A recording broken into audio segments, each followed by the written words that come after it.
This is a flat-out wild story coming out of Carpentersville, Illinois. Oh, your door's open. Oh, yeah, sir. I don't feel comfortable opening this door without my parents here, sir. Who are you? I'm my son. My mom. You're my son. No, What's your name? My mom's son. Where's your That's mom my at? My mom's not here, sir. What's your name?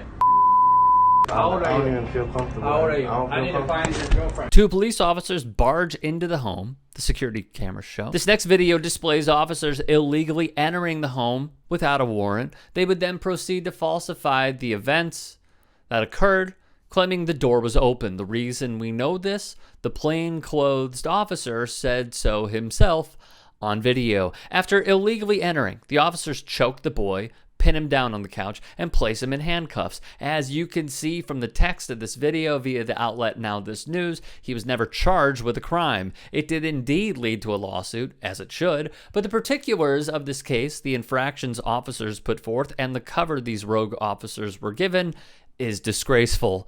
Via the Washington Post, a young girl was missing, police said, and they suspected she was hiding out at her friend's home in Carpentersville, Illinois. Officers showed up at the 16-year-old boy's home twice to look for her each time when his parents weren't home. On the second visit, the situation escalated into illegal territory, the boy's attorney said.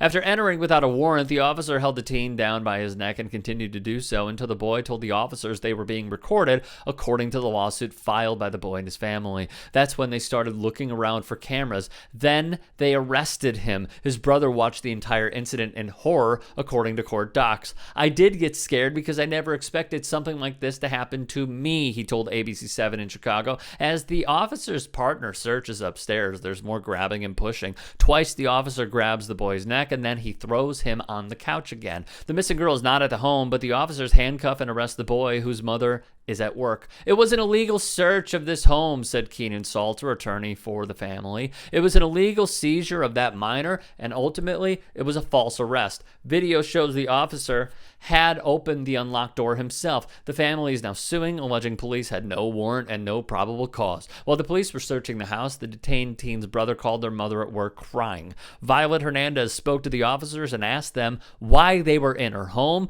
According to the suit, she told the officers they didn't have a warrant. At that point, Hernandez said the officer hung up the phone. By the time Hernandez got home, the officers were gone, but they returned to the house the next day, again when Hernandez wasn't there. That's when the physical confrontation occurred, the family attorney says. The cops reportedly searched the home a day earlier looking for the girl, who was believed to have run away from her home. The family admitted that she did come to their home and was put in an Uber by the teen and ended up back at her home that very afternoon. After a disciplinary investigation into the actions of two officers who were seen on video entering a home without a warrant and choking a boy inside, the ending was this: they didn't find substantiated evidence of misconduct, which just goes to show, per 538, there's no evidence that substantially more police officers are facing charges despite an uptick in protests against the use of excessive force by police. Many major cities continue to pay out millions of dollars each year to settle lawsuits against police officers too, often without firing officers who have been repeatedly sued. So even though police misconduct has drawn greater national attention, it's still really difficult to hold police officers legally accountable for any kind of misconduct.